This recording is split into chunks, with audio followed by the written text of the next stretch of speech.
네, 안녕하십니까. 공드림 한국사 기본 이론 강의를 진행을 하고 있습니다.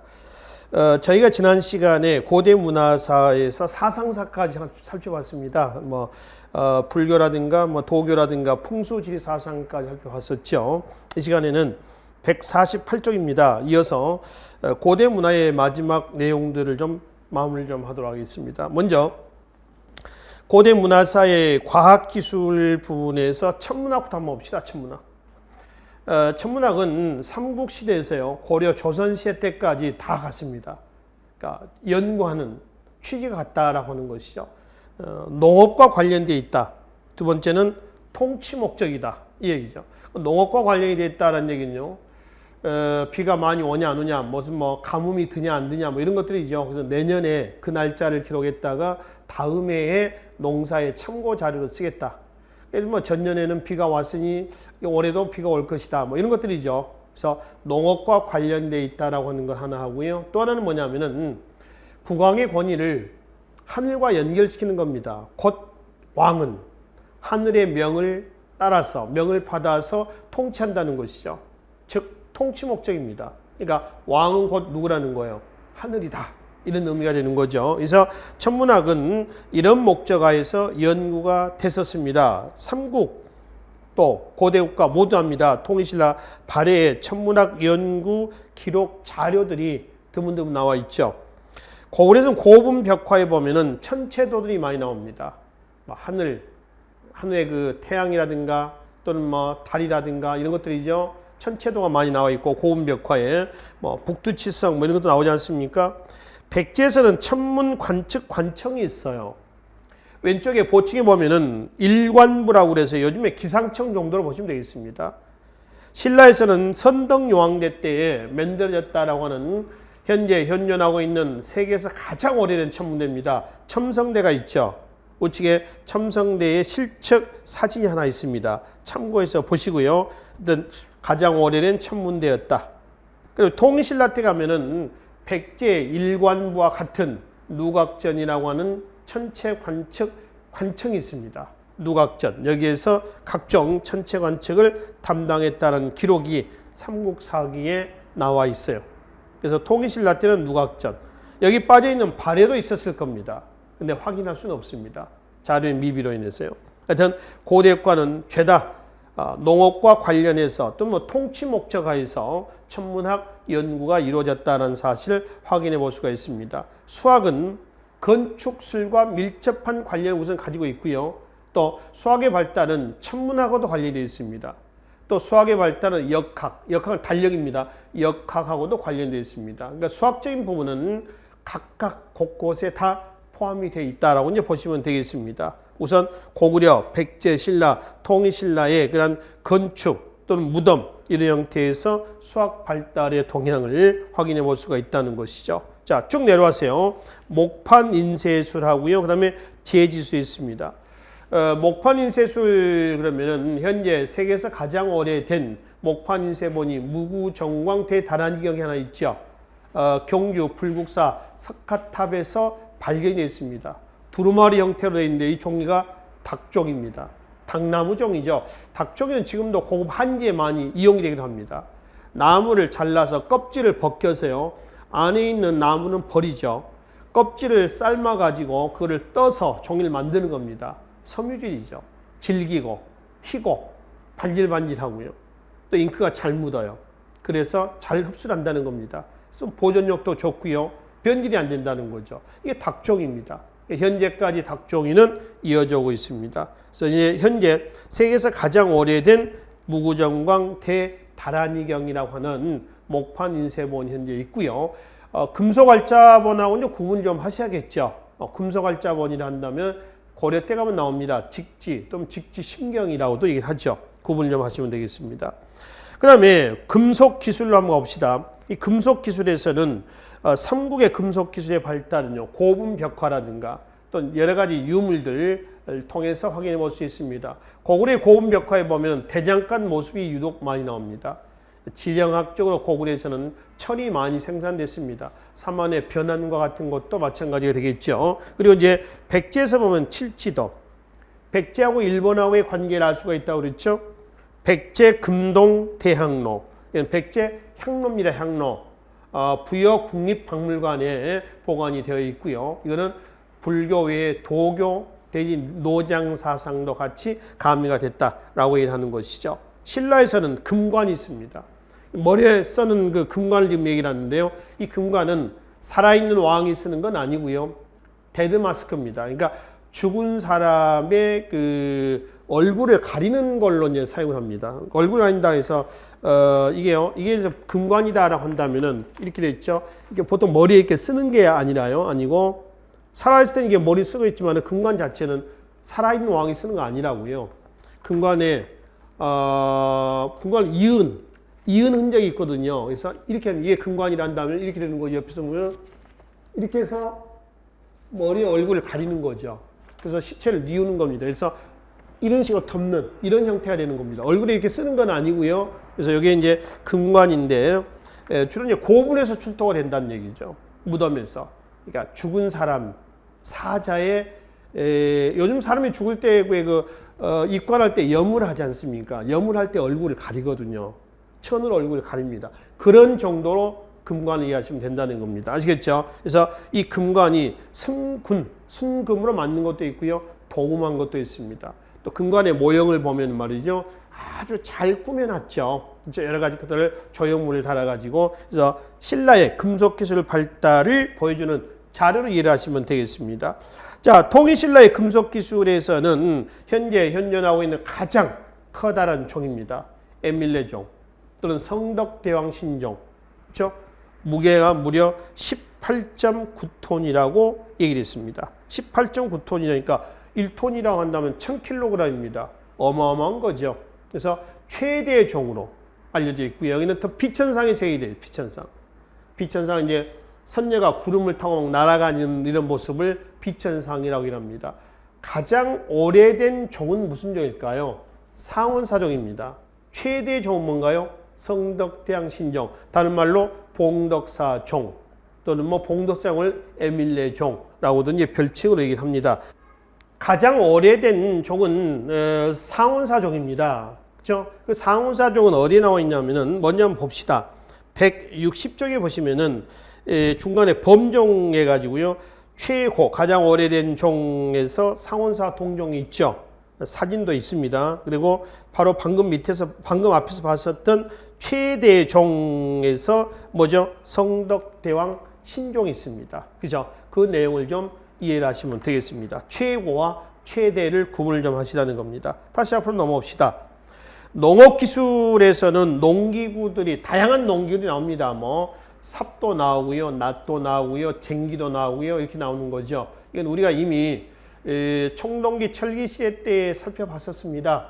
요 부분은 말이죠. 우리나라에서의 농기구는 돌 아니면 쇠입니다. 청동기의 농기구는 없다고 그랬죠. 그러니까 우리나라에서 금속제 농기구는 철기 시대 이후에 나와야 됩니다. 아시겠죠? 청동제 농기구란 단어 자체는 없다고 말씀드렸습니다. 구분하시면 되고요. 다양한 농기구는 참고해서 보십시오. 또 이런 다양한 농기구의 개량은 당시 중농정책과 밀접한 관련을 가지고 있습니다. 구분하시고. 자, 뒤로 가시면은 152쪽에 고대국가의 무덤이 있습니다. 옆에 이제 고대국가의 무덤에서 한자는 고분입니다. 고분은 옛날 무덤 또는 오래된 무덤이란 뜻이죠. 무덤의 주인공은 확인할 수는 없습니다. 왼쪽에 보충 설명 좀 봅시다. 무덤 명칭에 대해 능, 원, 총, 분, 묘 이런 명칭이 붙어 있는 무덤들에 대한 내용들 성격이 나와 있죠. 능은 왕이나 왕비의 무덤이죠. 원은 태자나 태자의 부인, 총은 주인공을 모르지만은 특정 유물이나 벽화가 출토된 무덤, 분은 주인공도 모르지만은 유물이라든가 벽화도 없는 무덤. 주로 이제 대부분 이런 분이 많습니다. 묘는 일반 개인들이죠. 돌무지 무덤, 그다음에 굴식 돌망무덤은 나중에 고구려 백제 신라에서 보겠습니다. 일단 무덤 명칭에 대해 능자, 원자, 총자, 분자, 묘자가 들어가 있는 무덤은 부처님 이름은 어떤 누구의 무덤인가라고 하는 성격을 여러분들이 구분을 좀 하시면 되겠습니다. 자, 그러면은 고구려의 무덤부터 좀 보기로 하겠습니다. 고구려는 처음에 돌무지 무덤입니다. 돌무지 무덤에서 대표는 장문총이 있습니다. 이 장군척은 왼쪽에 사진으로 나와 있습니다. 한자는 적석총이라고 해서 적석총. 그러니까 돌을 쌓았다 해서 뭐라고 그래요? 적석총라고 일하는 것이죠. 그래서 지금 사진에 보시면 7층으로 되어 있습니다. 7층. 5층에 까맣게 되어 있는 부분은 뭐죠? 거기가 이제 입구입니다. 널 입구예요. 들어가면 밑에 3층부터 공간이 형성이 되어 있습니다. 이게 이제 돌무지 무덤인데요. 만주 지반 일대에 이런 무덤이 약 12,000개가 있습니다. 이게 어느 정도 크기냐 그러면은 자 우측에 나와 있죠. 길이가 한 면이가 30m라고 했습니다. 높이는 7층이고요. 이거 높이는 7층인데 높이로 본다면 13m. 작은 건 아니죠. 이게 동양의 피라미드라고 그러거든요. 엄청나게 큽니다. 하나가. 이게 12,000개가 이렇게 집중적으로 분포가 되어 있다라고 하는 것이죠. 이라는 벽화는 없습니다. 그러면 고구려 후기에 가면 굴식 돌방 무덤이 나옵니다. 이건 벽화가 있어요. 이 굴식 돌방 무덤은 벽화는 처음에는 무덤 주인공의 생활상, 후기에 가면 좀 추상적인 뭐 강서고문의 사신과 같은 이러한 벽화가 나온다라고 하는 겁니다. 이 굴식 돌방 무덤입니다. 이 굴식 돌방 무덤하고요. 잠깐 좀 봅시다. 신라의 대표적인 무덤에서 뭐가 있냐면은 돌무지 무덤이 있습니다. 신라에. 비교 좀 한번 해봅시다. 같이. 이 굴식 돌방 무덤은 규모 굉장히 큽니다. 규모 커요. 신라의 돌무지 덧널 무덤입니다. 돌무지 무덤 덧널 신라 겁니다. 돌무지 덧널 무덤이에요. 이것도 규모 작지 않습니다. 규모 굉장히 큽니다. 시기는 이거는 4세기 전반에서 6세기 전반, 그러니까 삼국시대죠. 이때 유행한 무덤입니다. 자, 안에 널방이 있습니다. 널방이 있으면요, 방에 벽 있죠. 벽에다 또는 천장에다가 그림을 그려놓습니다. 벽화가 있다는 겁니다. 근데 이거는 안에 널방이 없어요. 널방이 없다는 얘기는 안에 천장이 없다는 겁니다. 그러니까 벽화가 없다는 겁니다. 그런데 굴식 돌방 무덤은 부장을 할 수가 있습니다. 부장이라고 하는 것은 추가로 사람을 매장하는 겁니다. 가능합니다. 그런데 이거는 부장을 할 수가 있다 없다. 부장을 부자죠. 이 부자. 부장을 할 수가 없다.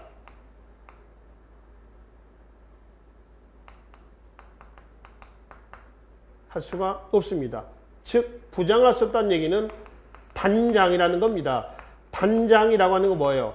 한 사람만 매장한다는 거죠. 한 사람 매장 끝난. 자, 이 무덤은 도굴 위험이 있습니다. 아니 뻥 뚫려 있어요. 널방이 있다고 그랬잖아요. 그 도굴 위험이 있습니다. 그래서 부장품 보존 불가능이다. 근데 이 무덤은 도굴 위험이 없어요. 그래서 부장품 보존이 가능하다. 이런 특징입니다.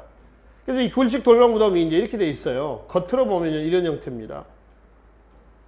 이런 형태로 되어 있어요. 외형상 보면 측면에서. 그리고 안에는 이렇게 되어 있습니다. 여기는 봉토입니다. 흙입니다. 천정은 아청입니다. 대부분 아청인데 고구려는 모주림 천정 구조라고 해서요. 모서리를 축소시켜서 올려가는 겁니다. 이 모주림 천정 구조는 고구려의 무덤이 발에 영향을 주잖아요. 154쪽에 맨 밑에 보시면 모주림 천정 구조라고 있어요. 발에서. 그래서 천정을 올려다 보면 네모나죠. 건물 구조하고 똑같습니다. 모서리 이렇게 줄여나간다. 모조리 줄여나가서 축소시켜 나가는 것. 이거를 모주림 천정 구조라고 그래요. 발에 영향을 주고 있습니다. 그리고 여기 이제 입구가 있습니다. 입구. 여기 입구죠. 입구는 뭐 열었다 닫았다 할 수가 있습니다. 막았다가 또는 뭐 열었다 오픈했다 할 수 있죠. 널 안으로 들어가는 굴식이라고 했죠. 굴식. 터널식입니다. 그리고 안에 들어가면 여기 뭐냐면 관과 부장품을 넣어놓는 곽이 있습니다. 이런 형태죠. 자, 이거를 이렇게 잘라보겠습니다. 잘라서 입체적으로 오른쪽 면을 좀 한번 그려볼게요. 이런 형태입니다. 이 형태죠. 그리고 이제 안의 모습은 천정 벽이 이렇게 있습니다. 여기는 봉토입니다. 흙의 흙. 그리고 관과 부장품이 여기에 들어있는 곽이 있습니다. 자, 이걸 말이죠. 이거를 드러내 보겠습니다. 위에서 내려다본 모습을 한번 그려볼게요. 이거는 이 부분이 돼 있습니다. 여기는 이제 이런 형태가 되는 거죠. 여기는 봉토, 흙이 채워질 부분이고요. 그리고 여기는 입구입니다. 입구죠. 입구는 요 입구입니다. 이 부분이 요 입구입니다. 그리고 들어가면 여기에 뭐가 있냐면은 관과 부장품을 넣는 곽이 이렇게 있습니다. 천정은 아청입니다. 그럼 여기다 이제 뭘 하냐면은 천정이라든가 벽에다가 그림을 그려 놓습니다. 벽화가 있죠. 이런 형태예요. 이게 굴식 돌방 무덤입니다. 근데 돌무지 덧널 무덤 있죠. 신라의 돌무지 덧널 무덤을 보시면 되거든요. 연월 교재에 154쪽에 있어요. 154쪽 내용을 토대로 해서 한번 다시 한번 그려봅시다. 지면이 있습니다. 그리고 여기에 곽, 그 다음에 부장품을 넣은 곽입니다. 관입니다. 그리고 여기에 이제 나무 덧널이 있습니다. 나무로 만든 덧널이에요. 덧널입니다. 그리고 여기에는 돌과 자갈로 쌓아져 있습니다. 돌과 자갈 이렇게 해서 쌓아놓죠. 그리고 이제 한층으로는 뭐가 있냐면은 점토입니다. 점토. 이 점토는 말이죠. 누수를 막자는 겁니다. 물이 새서 들어가는 거. 요즘에 방수장치입니다. 점토고요. 그 다음에 여기 이제 봉토입니다. 흙이죠. 흙. 봉토 모양이죠. 이런 모습이죠. 이건 이제 규모 커요. 4세기에서 6세기 전반입니다. 널방이 없습니다. 이건 널방 아닙니까? 근데 이거는 나무로 됐다고 그러지 않습니까? 시간이 오래되면 어때요? 이거 썩어 무너져 내립니다. 일부러 무너져 내리게 하기 위해서 나무로 해놨습니다. 안 그러면 돌로 해놨겠죠. 무너지지 말아라고 한다면. 그렇죠? 그리고 널방이 그래서 없어요. 이건 나중에 무너져 내릴 공간입니다. 방이 없으니까 벽이나 천정이 없지요. 그러니까 벽화가 있어 없어? 없죠. 그래서 여기서 출토됐다는 천마도 있죠. 천마도. 천마도는 벽화예요? 아니면 부장품이에요? 천마도는 벽화가 아닙니다. 천마도는 부장품입니다. 그래서 이제 무덤에 관한 기출문제 보면 돌무지 덧널 무덤에서 또는 천마총에서 출토됐다는 천마도는 벽화다. 또는 천마총에서는 천마도라고 하는 벽화가 화려한 천마도라는 벽화가 그려져 있다. 다 틀린 문장이야. 그렇지? 천마도는 벽화가 아닙니다. 부장품이죠. 부장품. 그러니까 천마도라고 하는 부장품이 발견이 돼서 이 무덤 이름을 천마총이라 한다라고 하는 거죠. 뒤에 총자가 붙어있는 무덤은 왼쪽에서 말씀을 드렸습니다. 앞에서. 그리고 이제 이거는 단장입니다. 한 사람만 매장할 수 있다는 겁니다. 한 사람만 매장하죠. 나중에 이 사람이 죽었어. 이 사람의 부인이 죽었어. 이 무덤 파고 또 여기다가 또 매장할 겁니까? 이거 규모가 어마어마하게 크거든요. 경주에 가면은 이런 무덤들을 경주 고분군에서 확인해 볼 수 있지 않습니까? 그렇죠? 그래서 이거는 한 사람만 매장한다. 이거는 한 사람이 죽었죠? 뚫고 들어가서 다시 또 매장하고 또 막아놓고 이렇게 할 수가 있습니다. 부장이 가능하다는 거죠. 그리고 이거는 도굴이 쉽다고 그랬죠. 이거는 안이 뻥 뚫려져 있어요. 여기만 헐면 들어가서 꺼내올 수 있다는 얘기입니다. 근데 여기는 도굴 위험이 없어요. 이거 도굴하려면 어떻게 해야 돼요? 흙판 해야죠. 진흙판 해야죠. 돌판 해야죠. 또 안에 또 콱 막혀 있을 거 아닙니까? 이런 무덤들은 도굴하기가 어렵습니다. 그래서 부장 보존이 가능하다라고 하는 것이죠. 그래서 굴식 돌방 무덤하고요. 돌무지 덧널 무덤은 이렇게 이제 구분하시면 되겠습니다. 하나 더. 돌방 무덤하고 벽돌 무덤이 있습니다. 벽돌 무덤은 한자에 벽돌 전자를 익혔어요. 그래서 전축분이라고도 얘기를 합니다. 벽돌 전차입니다. 그러니까 무령왕릉 같은 경우가 이제 전축분이죠. 이런 형태로 되어 있다라고 이제 보시면 되겠습니다. 그러니까 똑같은 형태인데 무덤 안의 재료가 돌이면 돌방 무덤이고요. 벽돌이면 뭐라고? 벽돌 무덤이다. 전축분이다. 라고 이제 구분하시면 되겠습니다. 해서 152쪽에 보시면은 고구려의 굴식 돌방 무덤에서 덕흥리 고분, 강서 고분, 그 도계의 영향을 받았다는 사신도가 있죠. 그다음에 쌍용총. 이 쌍용총은 왼쪽 그림 한번 사진 봐봐요. 팔각 쌍기둥이 있죠. 이게 이제 팔각 쌍기둥인데요. 뭐냐면은 이 쌍용총이 이렇게 돼 있어요. 굴식 돌방 무덤인데 이런 형태인데 이 형태인데 안에 현실이 두 개가 있단 말이에요. 현실이. 그래서 이런 형태로 되어 있습니다. 그리고 여기도 이제 이런 형태로 되어 있겠죠. 여기서 들어가가지고 이 방에서 이 방으로 들어가는 입구에 팔각으로 된 쌍기둥이 이렇게 있습니다.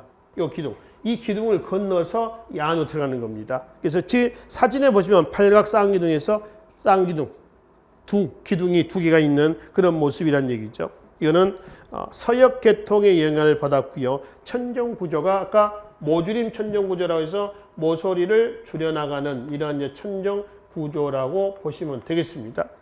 자, 그 다음에 이제 무용청, 무용하는 모습이 있어서 무용청이라고, 다른 의미는 없어요. 무용하는 벽화가 있어서. 각조청이라고 하는 거는, 각조는 씨름이에요, 씨름. 그러니까 씨름하는 그림이 있어서 각조청이라고 해요. 신라에서 보면, 신라에서 이 돌무지 덧널무되면 천마도가 나와서 천마청 그러죠. 그렇죠?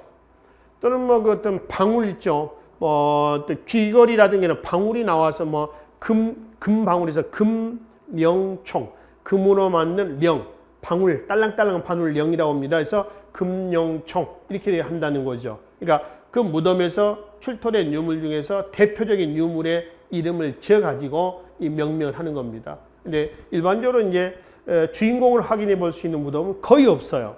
삼국시대 때에 유일하게 딱 하나 확인해 볼 수 있는 왕 무덤이 무령왕릉입니다.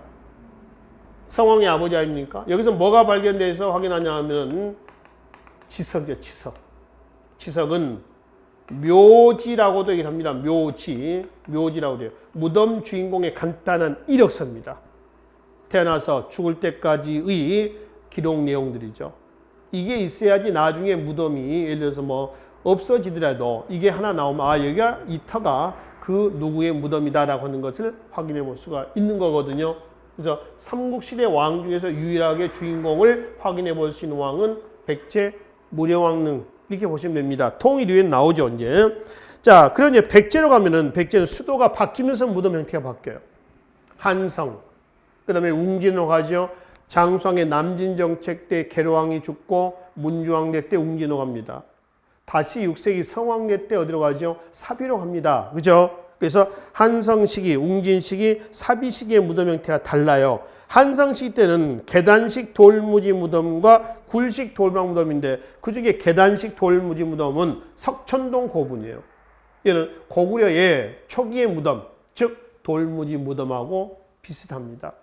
백제 건국의 주역이 고구려 이주민이었다는 증거로 이해하시면 되겠습니다. 그 다음에 이제 웅진 시대 때 보면은 독무덤, 옹감묘죠, 장독, 그 다음에 굴식 돌방 무덤, 벽돌 무덤이 있는데 이 벽돌 무덤은 두 개가 있습니다. 송산리 6호분과 무령왕릉이 있어요. 이 송산리 6호분 무령왕릉은 밑에 우측에 보면 사진이 나와 있습니다. 그게 이제 무령왕릉 모형입니다, 모형. 예전에는 실제 무령왕릉에 왔다 갔다 했었는데 그러다 보니까 이제 훼손이 좀 심해요. 그래서 옆에다가 똑같은 규모로 똑같은 형태로 만들어 놓은 것이 모형입니다. 사진 얘기가 그거고요. 여기는 무덤이 7개가 있어요. 7개가 있는데 이렇게 7개 이렇게 있습니다. 5개가 굴식 돌방 무덤이고요. 2개가 벽돌 무덤이에요. 그 중에 하나가 무령왕릉이 있습니다. 원래 무령왕릉은 무덤에 봉이 있잖아요. 봉이 없었어요. 내려앉아서. 그래서 일제시대 때 이게 이제 도굴이 안 됐던 모양이에요. 그래서 1971년에 이제 배수로 공사하면서 이제 발견이 된 겁니다. 거기 관련된 내용은 바로 밑에 무령왕릉에 대한 보충 설명이 좀 있거든요. 그거 한번 읽어보시고요. 근데 여기서 이제 발굴하다 보니까 뭐가 나온 거예요? 무령왕릉 지석이 나와서 무령왕과 왕비의 무덤이었다라고 하는 것이 확인이 된 겁니다. 특히 지석에 밑에 지석 내용이 있죠. 밑에 셋째 줄 보시면은 영동 대장군 백제 사마왕 연 62세에 62살에 사마왕이 죽었다는 건데 영동 대장군 백제 사마왕이라고 했습니다. 영동 대장군 중국 남조 양나라에서 무령왕에게 내렸던 칭호고요. 사마는 뭐냐면은 김부식의 삼국사기에 보면 무령왕의 이름을 사마, 부여사마죠. 사마라고 되어 있습니다. 딱 사료상 일치가 되는 거죠. 그래서 무령왕과 왕비의 능으로 확인이 된 겁니다. 그래서 그 내용들을 읽어보시고요. 그러면 이제 6세기 성황례 때 사비로 수도로 옮깁니다. 사비로 옮긴 이후에는 바로 굴식 돌박 무덤, 돌무덤, 구덩식 돌곽 무덤 등이 있는데 여러분들 굴식 돌박 무덤 하나만 이해를 하시면 됩니다. 이 형태는 아까 그렸던 요 모습의 굴식 돌박 무덤이다라고 이해를 하시면 되겠죠. 그래서 백제는 수도가 바뀌면서 무덤 형태가 바뀌고 있다는 겁니다. 자, 한편 신라의 무덤은 뒤에 돌무지 덧널 무덤하고요. 굴식 돌박 무덤이 있습니다. 이 돌무지 덧널 무덤은 아까 여기서 말씀을 드렸습니다. 이런 특징을 가지고 있고요. 그 대표적인 것이 천마총이다. 왼쪽에 사진을 보시면은 경주에 가시면은 천마총 한 번쯤은 다녀오셨을 겁니다. 지금 그 천마총 보면은 입구가 있죠. 이렇게 원래 그 구멍이 뚫려져 있는 건 아닙니다. 원래는 꽉 막힌 거 이렇게 그렇죠? 꽉 막힌 건데 현재 발굴해 놓은 것은 반만 발굴해 놓은 겁니다. 그래서 여기에 들어와서 이제 나가는 이런 형태가 입구, 출구 이렇게 있습니다. 이건 이제 발굴하고 나서 뚫어놓은 것이지 실제 당시 만들어졌을 때부터 구멍이 입구가 만들어진 것은 아니다라고 하는 거죠. 이거는 발굴 이후에 이렇게 되어 있었던 것이죠. 그리고 밑에 천마도는 벽화가 아닙니다. 부장품을 얘기한다라고 하는 것이죠. 기타 뭐 황남대총, 이는 부인대라는 글자가 새깁니다. 부인대, 부인은 여자를 얘기하는 거죠. 그러니까 이런 부부의 무덤 우리가 추측을 하고 있습니다. 그 다음에 호우총, 호우라고 하는 건 뭐죠? 호우는 청동 그릇을 얘기했죠.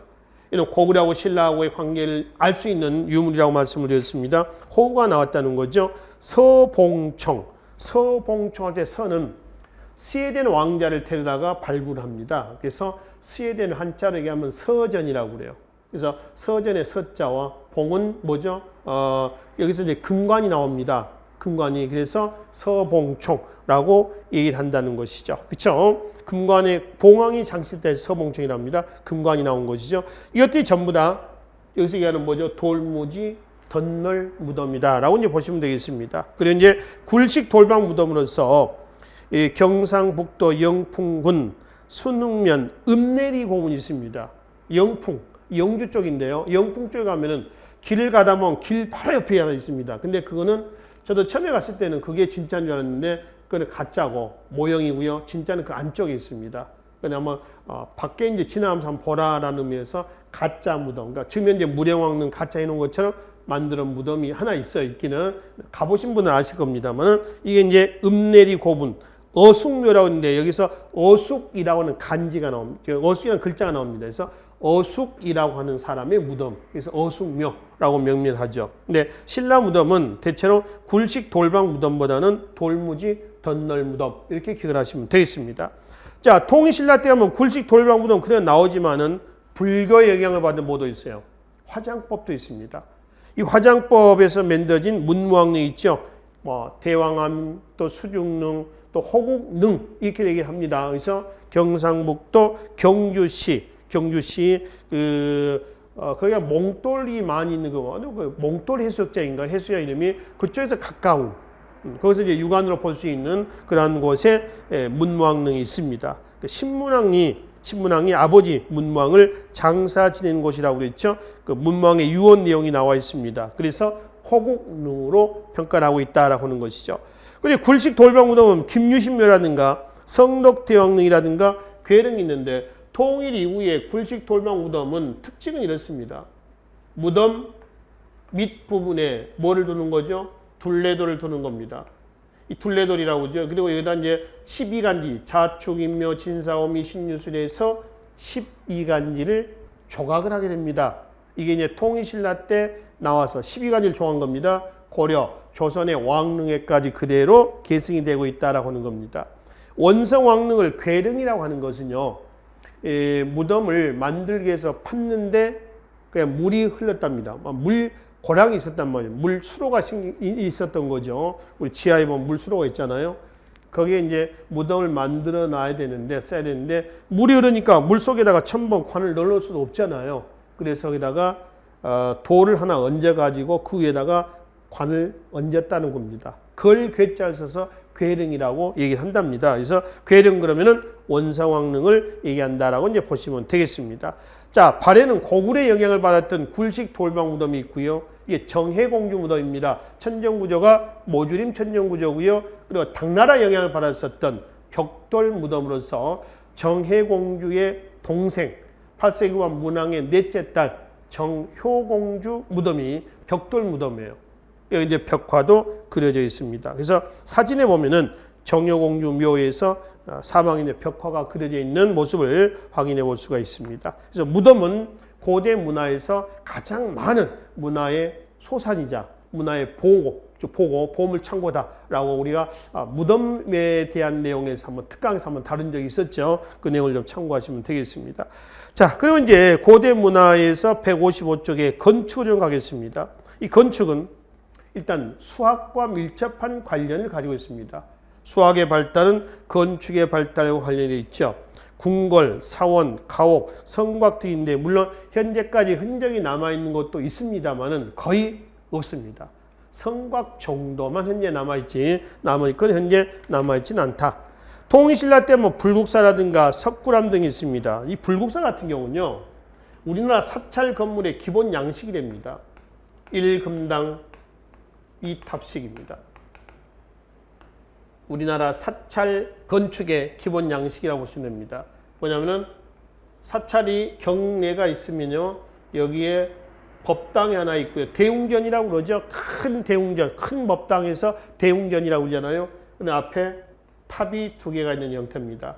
1금당 2탑씩. 이게 불국사가 대표적이죠. 그래서 불국사 대웅전.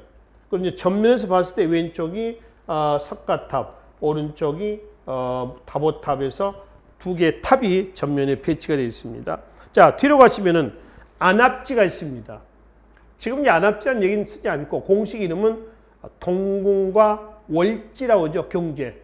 동궁 동쪽에 있는 궁궐입니다. 아마 왜 그 태자들이 있죠. 고려나 조선시대 태자들이 기거했던 그 건물이 동궁이라고 하잖아요. 그죠? 동궁전 그러면 태자나 세자를 지칭하는 겁니다. 그래서 동궁과 월지, 월지는 여기 이제 달빛이 잘 비쳤다. 월지라고 합니다. 안압지라는 얘기는 조선 15세기 때 붙인 이름입니다. 기러기 안자, 오리 앞자를 쓰는데요. 기러기하고 오리가 많이 논일었다는 얘기죠. 이건 이제 멸망한 나라의 어떤 그 아주 음침한, 그리고 피폐한 그런 모습을 보여주는 겁니다. 참고로 이 안압지는 저수지가 아닙니다. 농업과 관련된 건 아니고요. 인공연못이에요. 인공연못입니다. 그래서 경주 당시 진골 귀족들의 생활 모습을 확인해 볼 수 있는 자료입니다. 여기서 많은 유물들이 출토가 됐습니다. 많이 알고 계시는 그 경주 안압 출토했다는 주사위. 주사위는 보통 육각인데 14면의 주사위가 나오죠. 각 면마다 벌칙이 기록이 되어 있고요. 그 벌칙을 던져서 술을 마시다가 던져서 나온 면의 벌칙을 수행하는 겁니다. 무슨 뭐 한 번에 술 석 잔 마시기, 뭐 귀 잡고 술 마시기, 또는 뭐 간지는 펴도 웃지 않기, 뭐 이런 것들이 기록이 되어 있어요. 안압지에서 출토했다는 주사위의 내용이 있었습니다. 특히 이 안압지는 신라의 그 조경술, 건축술이죠. 이걸 보여주는 증거 자료를 보시고요. 발해 건축에서는 당나라 수도가 장안성이죠. 이걸 모방했었다는 수도 상경의 주작대로입니다. 주작대로 그렇죠. 주작대로는 여러분 사신도에 보면은 동, 서, 남북 그러죠. 동, 청룡, 서, 백호. 남쪽은 주작이죠. 주작. 그 다음에 북쪽은 현무입니다. 청룡이고요. 하얀 호랑입니다. 얘는 새입니다. 현무, 검은 거북이하고 이제 뱀이 한 몸뚱아리로 칭칭 엉켜져 있는 이런 모습을 얘기하는 것이죠. 방향 보면 동서남북입니다. 주작대로라고 하면은 뭐냐 하면 대로입니다. 대로. 큰 도로예요. 그래서 지금 보면은 남쪽에 있는 큰 도로를 얘기한다는 거죠. 궁궐이 이렇게 있으면은, 그치? 그래서 왼쪽에 사진을 보시면은 상경의 주작대로에서 밑에 주작대로에서 큰 도로가 있습니다. 계획도로입니다. 요즘 얘기하는 계획도시 정도로 해석하시면 되겠죠. 그리고 이제 이건 이제 그 중국 당나라 영향을 받은 거고요.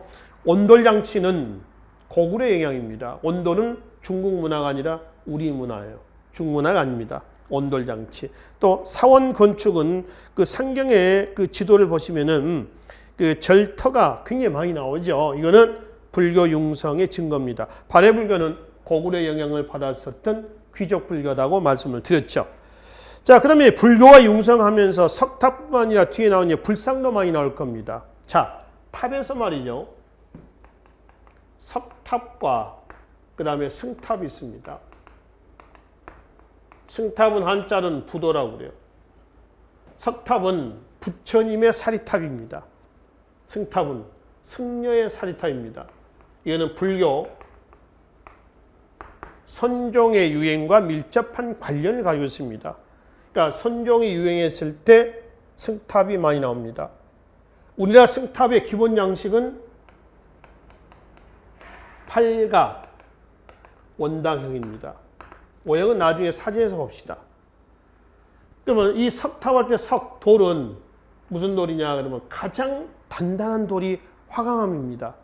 우리나라에 가장 많이 분포되어 있는 돌이 화강암이에요. 5,000년 간다고 그래요.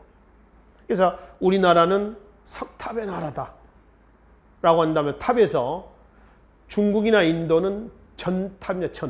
전은 벽돌 전자입니다. 흙을 굽는 거죠. 일본은 뭔지 아세요? 일본의 건축 보면 거의 나무죠. 목재입니다. 그래서 일본은 목탑의 나라, 우리나라는 석탑의 나라, 인도나 중국은 전탑의 나라 이렇게 일한다는 거죠.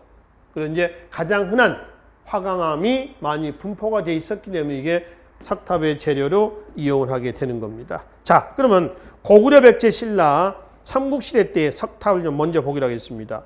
참고로 석탑이 부처님의 사리탑이라고 해서 100% 부처님의 사리가 있는 건 아닙니다.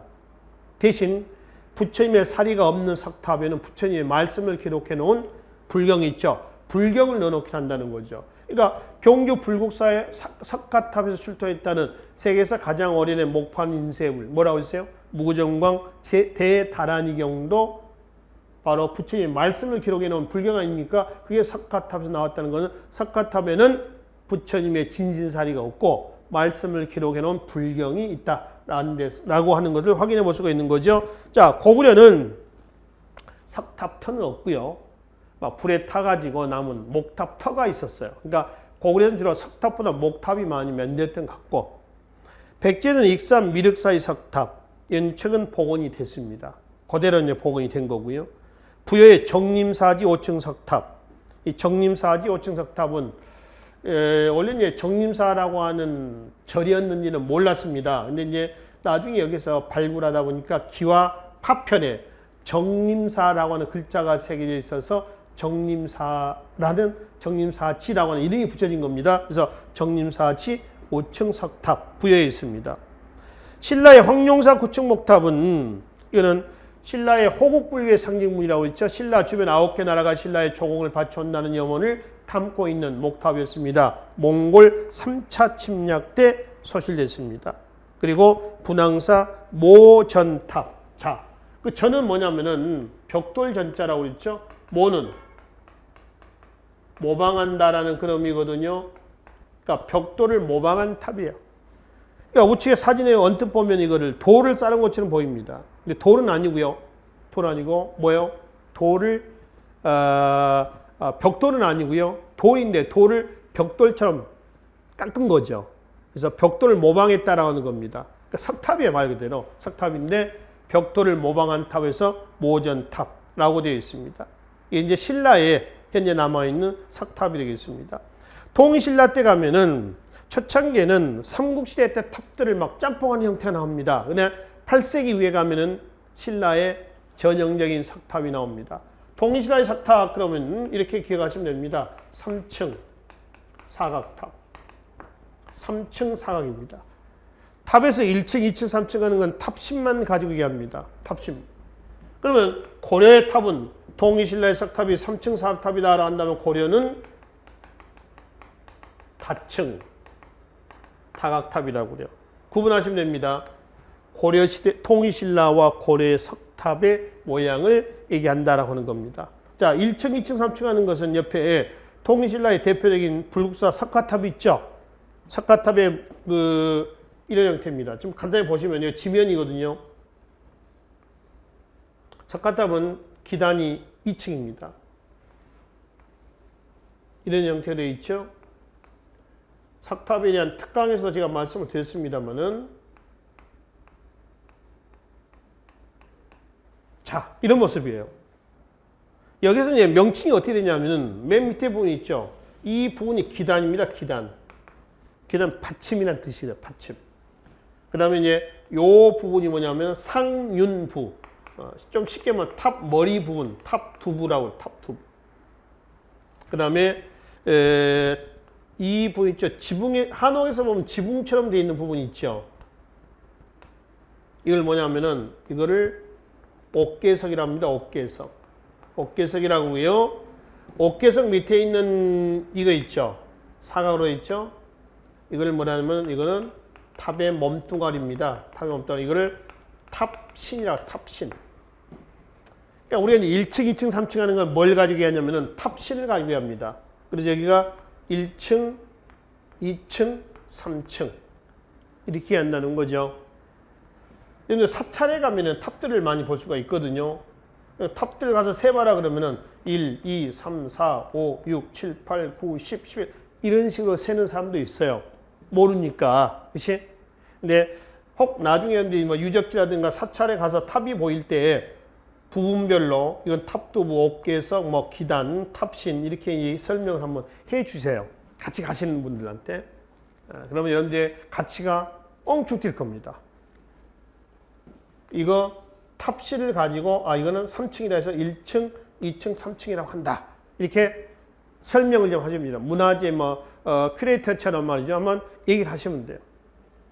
그러면 아마 여러분들 보는 눈이 달라질걸요. 야, 너 어디서 배웠냐? 그러면 공들임 한국사 시간에 배웠다. 또 이렇게 홍보를 좀 해주시면 될 것 같습니다. 자, 하여튼 이렇게 한 얘기를 하시면 되고요. 그리고 탑에서 가장 아름다운 부분은 어디냐? 그러면은 옥계석 부분의 끝이 끝부분이에요. 이게 사각이니까 4개가 있죠. 이걸 조금 클로즈업 하면 이렇습니다. 이게 끝이 이래요. 이런 형태입니다. 이런 형태로 살짝 올라가 있어요. 이 형태거든요. 이 부분입니다. 이거 재료가 아까 뭐라고 했어요? 화강암이라고 그랬잖아요. 가장 단단한 돌이에요. 이때는 오로지 뭐만 가지고 조각하는 거예요? 망치와 정입니다. 두드려서. 다 만들어놨는데 잘못해서 깨졌다라고 하는 겁니다. 그럼 어떻게 했어요? 다시 만들어야죠. 그러니까 이 석공들의 기술이, 손 기술이 얼마나 뛰어났는가를 알 수가 있습니다. 석가탑을 만들었다라고 하는 사람이 누구죠? 신라에서 만들 때 백제 도공, 석공입니다. 아사달, 아사녀. 이 아사달과 아사녀에 대한 사람 아시죠? 백제에서 이제 혼인을 하자마자 아사달이 이제 차출이 돼가지고 이걸 만들고 있는데 아사녀가 남편을 보러 갔어. 그랬더니 이거는 여자가 들어가서는 안 된다. 부정탄다는 거죠. 그래서 저 밑에 연못이 있으니까 거기서 집을 짓고 기다려라. 그러면 아사달이 다 만든 석탑이 다 만들어지면 높으니까요. 그 흔적이, 그림자가 밑에 있는 연못에 비칠 것이다. 그러면 그때 아마 남편을 만날 수 있을 것이다.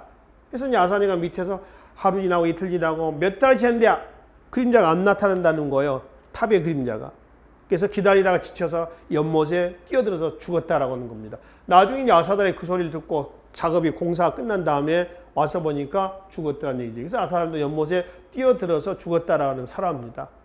그러니까 이거는 석가탑의 별칭을 무영탑이라고 그러거든요. 1930년대 이광수의 추던 이광수의 무영탑이라는 소설도 있어요. 그림자가 없다라고 하는 겁니다. 무영. 그러니까 진짜 이게 그림자가 없다는 얘기는 아니고 연못에 그림자가 비추지 않았다. 그래서 무영탑이라고 하는 그런 설화를 안고 있는 탑이에요. 이게 이제 석가탑이에요. 그러니까 석공들, 손재주가 가장 뛰어났던 사람들은 백제인으로 알려져 있습니다. 이거는 당시 백제하고 신라의 문화 교류, 인적 교류가 있었다는 증거이기도 하고요. 그죠? 실제 아사달, 아사녀의 내용이 어떤 게 실화인지 아니면 그냥 우리가 구전되어 오는 그런 내용인지 잘 모르겠습니다만은 그런 얘기도 있다라고 하는 겁니다. 그래서 이제 우리가 탑에서 일단 1층, 2층, 3층 하는 것은 이렇게 구분하고요. 가장 아름다운 부분은 이 부분입니다. 이 부분이 살짝 올려가 있는 아주 아름다운 곡선이거든요. 곡선이에요. 시각적으로 보면은 위에 그 부여의 정림사지 5층 석탑의 옥계석 뒤를 보면 살짝 올라가 있습니다. 이런 모습들을 이해하시면 됩니다. 그렇죠? 밑에 뭐 경주 불국사 석가탑도 이렇게 올라가 있는 모습을 확인해 볼 수가 있지요. 그렇죠? 아주 예쁜 여인이 한복을 입고요. 치마를 살짝 들어 올렸습니다. 뭐가 보입니까? 버선이 보이죠. 근데 버선이라고 하는 거 아시나 모르겠습니다. 한복을 입을 때 신는 양말이에요. 그 버선 코가 보면 이렇게 돼 있죠. 옛날 그 고무신도 그 어머니들이 옛날 어머니들이 했던 고무신도 이런 버선 코와 같은 이런 모습이에요. 이게 이런 형태입니다. 한복의 아름다움은 곡선 아닙니까? 한옥에 우리 전통 주택 있죠. 한옥의 아름다움도 뭐예요? 곡선에 있거든요. 곡선. 그 아름다움을 지금 얘기를 하는 겁니다. 그래서 3층 사각탑에서 가문사지 3층 석탑, 석가탑, 또 경주에 있는 고선사지 3층 석탑 이런 것들이 신라 중대 때의 3층 사각탑의 대표인 거고요. 신라 말에 가면은 석탑에서 다양한 변화가 나왔다 그러는데 어떤 변화냐면 탑신에 불상을 새기는 겁니다. 그 대표인 것이 뒤에 양양 진전사지 3층 석탑만 봐봐요. 탑신에 부조로 불상이 새겨져 있죠. 또 바로 밑에 보면 화엄사 구례입니다. 사사자 3층 석탑이 있습니다.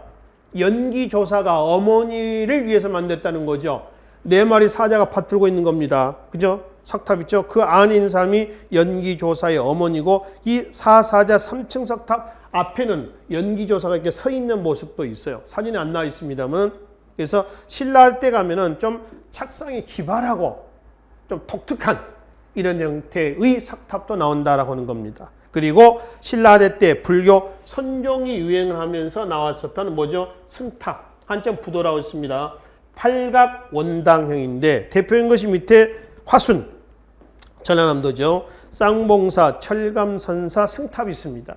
이게 대표적인 승탑입니다. 팔각 그러면 삼각부하고 사진을 보세요. 하각부가 팔각이죠. 가운데 몸통 부분이 둥그렇습니다. 그래서 팔각 원당형 거의 이런 모습이에요. 우리나라 그 부도 선종의 영향을 받았다는 승탑은 거의 이런 모습이다. 그래서 석탑은 부처님의 사리탑, 승탑은 승려의 사리탑 이렇게 구분하시면 되겠습니다. 한편 불교의 융성은 석탑과 승탑만을 가져오지는 않았습니다. 바로 밑에 불상도 많이 나오죠. 이 삼국 각기 공통적으로 출토되고 있는 불상이 금동 미륵보살 반가상입니다. 반가 사유상. 반가라고 하는 건 다리를 한번 보실래요? 한쪽만 올렸죠. 이렇게 있죠. 두 쪽 다리 이렇게 올리면 뭐예요? 가부자가 되는 거고요. 한쪽만 올려서 반가부자, 반만 가부자를 떴다는 겁니다. 사유라고 하는 건 생각하고 있는 모습이에요. 그래서 앉아서 지그시 눈을 감고 생각하고 있는 모습. 이제 금동 미륵보살 반가사유상 삼국 각기 공통적으로 출토되고 있는 불상이 되겠습니다. 자, 구체적으로 고구려에 연가 7년명 금동연합상이 있죠. 뒤에 광배가 보이죠. 광배 뒤에 연가 7년이라고 하는 글자가 있어요. 물론 연가가 언제 때 연호인지는 모르겠습니다만은 하여튼 고구려에서 현재 현존하고 있는 현재 확인되고 있는 가장 오래된 그 연호는 광개토항제 때 영락이라고 하는 연호에 있었습니다. 근데 이 연가란 연호는 사료상에서 확인할 수는 없어요. 그리고 이제 우측에 보시면은 백제 서산 마의 삼존불상, 백제 미소라고 그러죠. 가운데 있는 보살이 앞으로 고부지로 팍 튀어나와 있죠. 좌우에 협시보살이 있습니다. 좀 뒤로 가 있죠. 그래서 한 면의 돌을 그렇게 깎은 겁니다. 백제 미소라고 하죠. 보는 각도에 따라서 빛이 비치는 각도에 따라서 웃는 모습이 달리 보인다고 그래요. 경주에 가면은 경주 용장리 배리 석불입상 또는 배리는 현재 지명은 배동입니다. 동 이름이 배동이에요. 그래서 세 개의 석불입상인데 원래 이게 세 개가 있었던 건 아니고요. 경주 남산에 흩어져 있던 걸 이쪽으로 모아놓은 겁니다. 역시 이 배리 석불입상도 미소가 아주 아름답게 신라인의 미소로 우리가 추측을 하는 거죠. 이렇게 해서 그려져 있습니다. 조각이 되어 있다라고 하는 겁니다. 그래서 고구려, 백제, 신라의 불상들은 각기 대표인 거고요. 공통적인 것은 금동미륵, 보살, 반가, 사유상도 있습니다. 통신라에서는 대표적으로 석굴암 본존물이 있죠. 가장 대표인 겁니다. 그리고 이제 신라 하대 때 가면은 마지막에 보시면은 장흥, 보림사의 비로자나불 또 철원 도 피안사 불상. 우측의 사진이 철원 도 피안사 불상이 되겠습니다. 이런 것들이 있고요. 뒤에 가시면 석종을 있습니다. 이거는 무열왕비의 받침돌. 사진 밑에 보세요. 성덕대왕릉의 12간지. 부조로 됐던 것이 앞으로 툭 튀어나왔습니다. 입체가 됐죠. 법주사, 쌍사자 석등이 있습니다. 두 마리의 사자가 받들고 있는 거죠. 이 불교 건축 조형물에 보면은 유독 많이 나오는 짐승 건축이 있습니다. 뭔가요? 사자죠, 사자. 사자는 아까 뭐 화엄사 네 마리 사자가 받치고 있는 석탑도 있잖아요. 구례 화엄사 사사자 삼수석탑. 사자는 불법 수호동물이라고 그래요. 불법. 그러니까 건축에서 보면은 불교 건축은 사자상들이 굉장히 많이 나와요. 요즘도 그렇습니다. 민가에 있는 사찰도 있죠. 산사에 있는 사찰도 있습니다만 거기에 들어가다 보면은 우리 뭐 석수, 즉 사자상입니다. 돌로 만든 짐승상입니다. 사자의 그 돌 사자상 모습이 많이 나온다는 겁니다. 이유는 사자는 불법을 수호하는 동물 이렇게 이해를 하시면 되겠습니다. 자, 그 다음에 밑에 법령 아까 말씀드렸죠. 발해에서는 뭐 불상, 불교 융성의 증거죠. 왼쪽에 사진 보세요. 이게 이제 동경 국립박물관에 보관이 되어 있는데 두 명의 부처가 나란히 앉아 있는 모습입니다. 이불 병자상이라고 얘기를 하죠. 도자기는 당의 수출품입니다. 가볍고 또 다양한 색깔에다가 광택도 찬란. 발해의 독자적인 수출품이고요. 석등이 있죠. 왼쪽에 있는 발해 석등이 있습니다. 돌을 만든 등입니다. 옛날 건축물에는 석등들이 많이 나와요. 뭐 아까 신라에 그 쌍사자 석등도 있고 법주사 쌍사자 석등도 있고 그러지 않습니까? 이거는 석등에 불을 지피고요. 말에 등불입니다. 요즘에 전등에 가로등인데요. 불을 피고 기도를 하면은 쉽게 하면 기도빨이 잘 먹혔다고 그러죠. 그래서 거기다 불을 펴놓고 그리고 기도를 하는 겁니다. 이거를 이제 약간 축소한 것이 요즘에 촛불 켜놓고 기도하는 그런 개념으로 보시면 되겠죠. 초는 스스로 몸을 태우는 거죠. 그러니까 몸을 태우면서 자기 몸을 자기가 태우는 겁니다. 스스로 태우면서. 그래서 기도할 때 가장 어떤 정성스럽게 기도를 할 때 초를 피운 듯이 옛날에는 석등에 불을 피우고 기도를 했다라고 하는 것이죠. 그러니까 옛날 석등을 보면 다 그을린 흔적들이 있습니다. 물론 이제 전란을 겪으면서 화재로 인해서 화마로 인해서 그을린 흔적이 있습니다만은 대부분 그을렸어요. 애초부터 불을 폈기 때문에 까맣게 그을린 흔적이 나와 있습니다. 뭐 기타 발해 문화는 그대로 보시면 되겠습니다. 자, 그리고 이제 우측에 보시면은 서예라든가 그림 해합니다. 그림이라든가 뒤에 음악, 무용, 한문학이라든가 향가 등이 있는데 그대로 한번 읽어보시고요. 한문학만 좀 향가만 좀 볼까요? 교재 163쪽에 맨 위에 좀 보도록 하겠습니다. 이 향가는 말이죠. 현재 남아있는 향가가 14수가 있습니다. 향가는 향찰로 기록합니다. 향찰. 삼국유사에 14수가 있고요. 삼국유사 14수입니다. 삼국유사 14수하고요. 그 다음에 보현시본과 11수가 있습니다. 그래서 25수가 현재 남아있어요. 보현시본과 11수는 불교 대중화에서 말씀을 드렸습니다. 향가이면서 참불가다. 네, 이 향가는 향찰로 기록한다. 향찰은 한자의 음만 차음을 하는 겁니다. 빌리는 거예요. 빌린 겁니다. 이거 한번 보실래요? 이거 한번 읽어보세요, 여러분들. 이거 향찰이에요, 향찰. 정, 말, 졸, 립, 다. 그럼 이거 발정, 끝말, 뭐 병사졸, 설리, 마늘따. 그래서 이거 어떻게 해석합니까?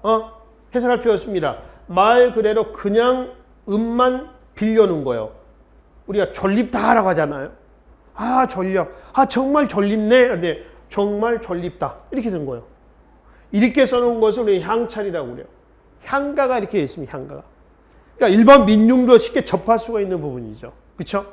그래서 현재 남아있는 것은 삼국유사의 14수, 그 다음에 보현시, 규녀가 썼다는 보현시문가 15수에서 25수가 이제 남아 있습니다. 그리고 우측에 보시면은 3대목이라고 하는 향가집이 있었다고 해요. 진성요항대 때 만들어진 향가집이라고 하는데 현재는 남아있지는 않습니다. 남아있지 않죠. 3대목의 3대는 신라, 상대, 중대, 하대를 얘기합니다.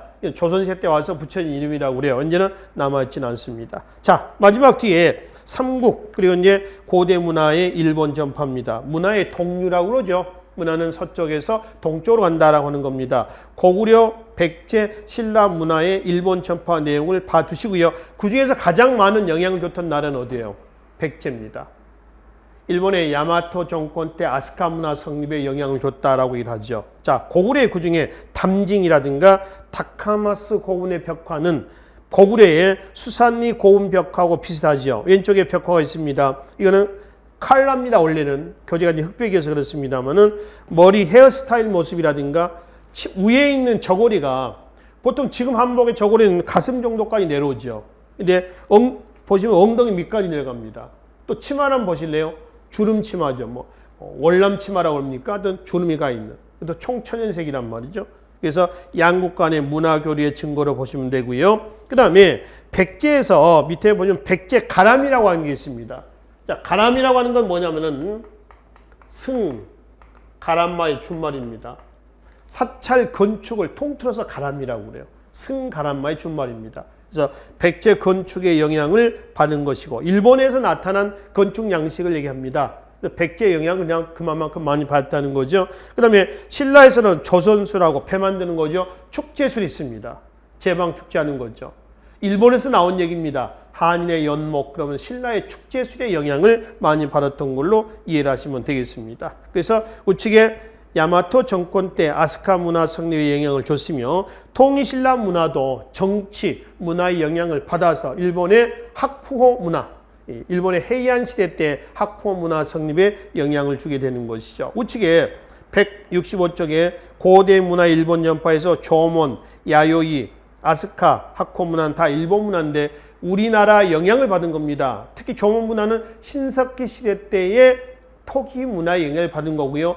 야요이 문화는 청동시대 때 토기 문화의 영향을 받은 겁니다.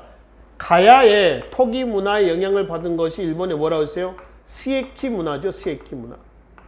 그러니까 조몬, 야요이, 그 다음에 스에키는 다 토기 문화입니다. 각각 신석기, 청동기, 가야 문화의 영향을 받은 거고요. 그 다음에 삼국, 아스카 문화, 통일신라 문화, 학푸어 문화, 이건 문화의 동류. 그래서 우리 문화는 우리 문화에서 한반도에서 끝나는 게 아니라 그대로 일본에 전파했다라고 이제 보시면 되겠습니다. 그래서 고대 문화의 일본 전파까지 해서 고대사 정치, 경제, 사회, 문화사까지 해서 마무리를 짓도록 하고요. 다음 시간에는 고려 중세 문화로 좀 들어와서 살펴보시는데 중세 문화로 오기 전에 여러분들이 좀 한번 읽어보시고 오셔야 될 부분이 있습니다. 앞에 정치사로 좀 넘어가 보실래요? 교재 102페이지 있습니다. 102쪽에 신라하대 모순이 있습니다. 102쪽부터 해가지고요. 105쪽 있죠. 후삼국 부분까지 한번 읽어보시고 이 내용은 우리가 그 단원에서 뺐습니다. 나중에 고려 건국 과정에서 얘기합시다라고 해서 접어놨던 부분이거든요. 한번 읽어보시고 이 내용을 토대로 해서 고려 건국 과정을 정리하도록 하겠습니다. 그래서 고대사 부분은 여기서 마무리를 짓도록 하겠습니다. 수고하셨습니다.